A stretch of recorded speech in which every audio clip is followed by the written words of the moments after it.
તો Ahmedabad plane crash દુર્ઘટનામાં ગુજરાતના પૂર્વ સીએમ વિજય રૂપાણીનું પણ દુઃખદ અવસાન થયું, જેને લઈ રાજ્ય આરોગ્ય મંત્રી ઋષિકેશ પટેલની પ્રતિક્રિયા સામે આવી। તેમણે કહ્યું છે કે અમે મોટા આગેવાન ગુમાવ્યા, તેમનો સમય પર અમને જે સથિયારો મળતો હતો, સદવારો મળતો હતો, એ અમે ગુમાવ્યો છે। ભારતીય જનતા પાર્ટી અને ગુજરાત અને દેશ માટે પણ એક એવા સમાજસેવી, રાજનીતિજ્ઞ અને લોકોના હિત માટે સતત કામ કરતા સંઘર્ષશીલ વિદ્યાર્થી કાળથી એવા એક અમે અમારા આગેવાન ગુમાવ્યા છે।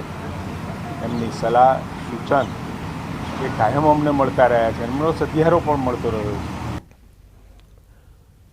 ગુજરાતના સ્વપ્નદ્રષ્ટા અને રાજકોટના હીર વિજય રૂપાણી હવે સદાય ગુજરાતને યાદ રહેશે।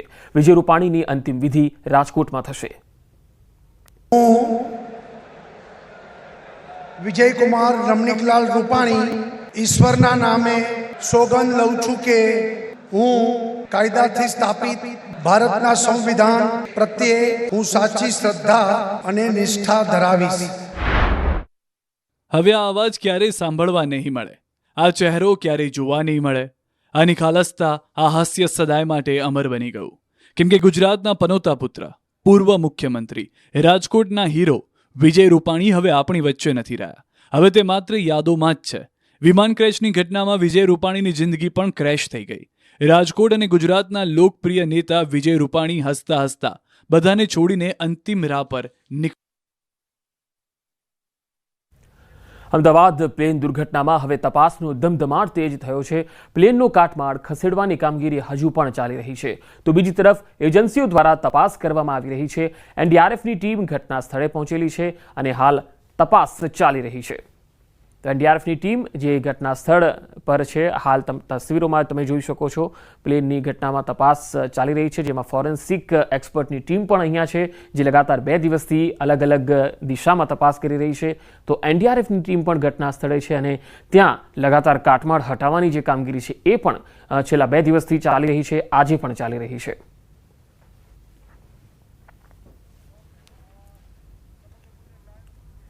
વધુ માહિતી મેળવીએ, ઋત્વિજ સોની મારી સાથે જોડાયા છે, ઘટના સ્થળેથી છે।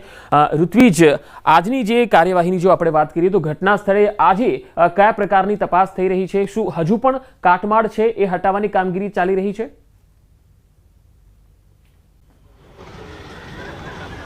પંકજ, હજી પણ જે કાટમાળ છે તે હટાવવાની કામગીરી છે તે શરૂ છે। થોડી જ વારની અંદર આ કામગીરી કરવામાં આવશે, કારણ કે આપ જોઈ શકો છો અહીં જે જેસીબી મશીનો છે તે પણ અહીં તૈનાત કરી દેવામાં આવ્યા છે અને આસપાસની જે દિવાલો હતી, જે નડતરરૂપ હતી, જે તે ઘટના સમયે તોડી પાડવામાં આવી હતી, પરંતુ કાટમાળ હટાવવા માટે જે વધુ જે જગ્યાની જરૂર પડતા જે અન્ય જે દિવાલનો ભાગ છે તે પણ તોડી પાડવામાં આવ્યો હતો અને ત્યાં હાલમાં જેસીબી મશીન તૈનાત કરી દેવામાં આવ્યા છે। એટલે થોડી જ સમયની અંદર આ જે કામગીરી છે તે શરૂ કરવામાં આવશે, કારણ કે ખૂબ જ કાટમાળ છે આસપાસના વિસ્તારની અંદર। એટલે તે હટાયા બાદ જે સુરક્ષા એજન્સીઓ છે, અલગ અલગ એજન્સીઓ છે, તે તપાસમાં લાગી જશે। એનડીઆરએફની એક ટીમ છે તે પણ થોડી વાર પહેલાં આવી છે, કારણ કે જે એસડીઆરએફ, એનડીઆરએફની ટીમ દ્વારા સતત અહીં જે રેસ્ક્યુ કરવામાં આવતું હતું, જે સર્ચ ઓપરેશન કરવામાં આવતું હતું, તે પણ કામગીરી આજે શરૂ રહે તેવી શક્યતા રહેલી છે, કારણ કે આ જે વિસ્તાર છે તે આસપાસના વિસ્તારની અંદર પણ ગઈકાલે એનડીઆરએફની ટીમ દ્વારા સર્ચ કરવામાં આવ્યું હતું। આ જે બ્લોક છે, 4 બ્લોકની અંદર, તમામ જે 4 બ્લોકની અંદર એનડીઆરએફની ટીમ અલગ અલગ ટીમો રવાના કરવામાં આવી હતી અને તમામ એક રૂમની અંદર તેમના દ્વારા ખાસ સર્ચ કરવામાં આવ્યું હતું।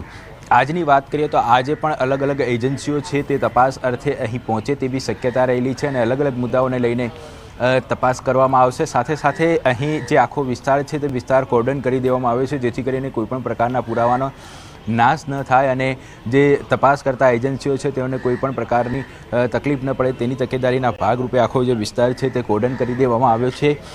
કોઈપણ વ્યક્તિને અંદર જવા માટેની મંજૂરી નથી, માત્ર ને માત્ર જે તપાસ કરતા અધિકારીઓ છે અને પોલીસ અધિકારીઓ છે તે જ અહીં જોવા મળી રહ્યા છે। જે 108ની ટીમ છે તેને પણ અહીં સ્ટેન્ડ ટુ રાખવામાં આવી છે। એટલે ગઈકાલની વાત કરીએ તો ગઈકાલે પણ એફએસએલની ટીમ દ્વારા અહીં સર્ચ કરવામાં આવ્યું હતું અને આજે વાત કરીએ તો આજે અલગ અલગ જે સુરક્ષા ઋત્વિજ, આભાર માહિતી આપવા માટે। તો આજે પણ લગાતાર કાટમાળ હટાવવાની કામગીરી છે એ આખો દિવસ ચાલશે।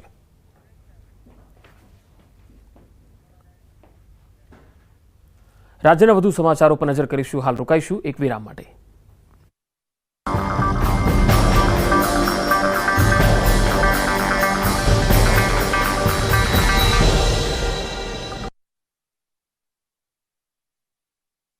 એવું અમદાવાદના ટ્રાફિકના કારણે આજે ભરૂચની ભૂમિ ચૌહાણનો બચી ગયો જીવ. અમદાવાદનો ભારે ટ્રાફિક વાહન ચાલકો માટે માથાનો દુખાવો સમાન રહેતો હોય છે, પરંતુ આ ટ્રાફિક ભૂમિ ચૌહાણ માટે જીવનરૂપી આશીર્વાદ સમાન બની રહ્યો.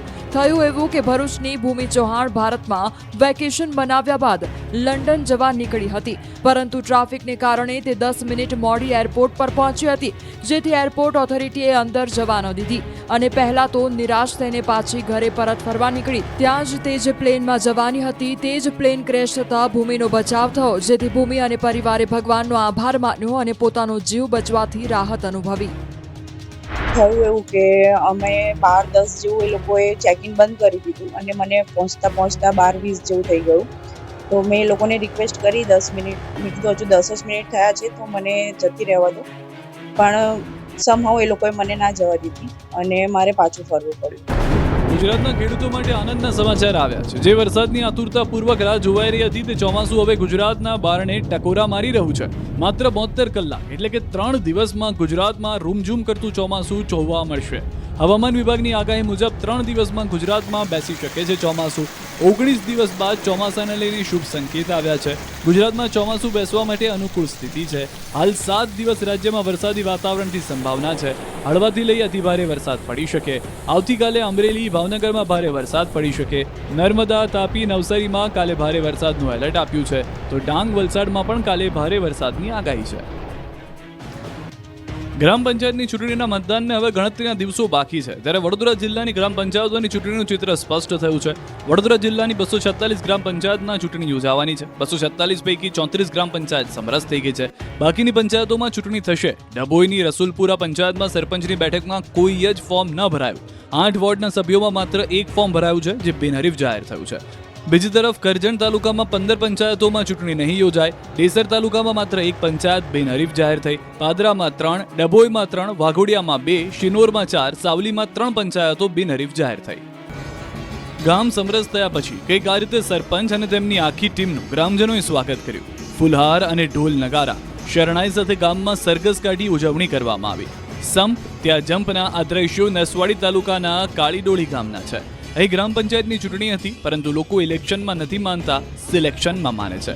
ગામના લોકો એક સંપ થઈ ગામના સરપંચને અને સદસ્યોને ચૂંટ્યા. કાળીડોળી જૂથ ગ્રામ પંચાયતમાં કેશરપુરા ગામનો સમાવેશ થયો છે.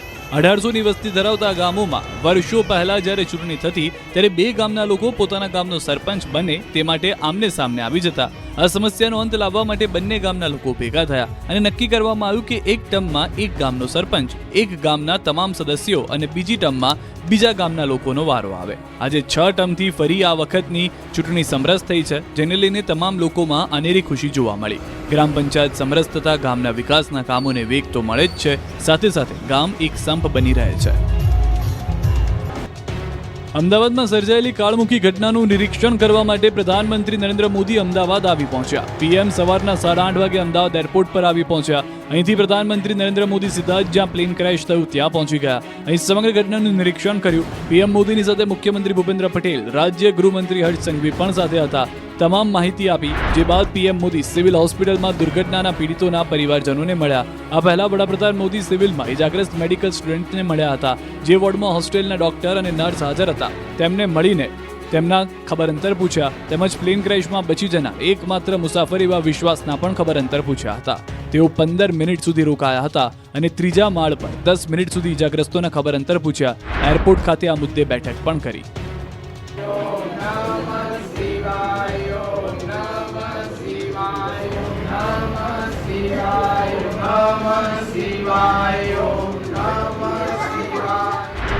આંખમાં આંસુ, હૈયા ફાટ રુદન, દિલમાં દર્દ અને પરિવાર ગુમાવ્યો. પરિવારના કલ્પાંતના દ્રશ્યો છે સુરતના.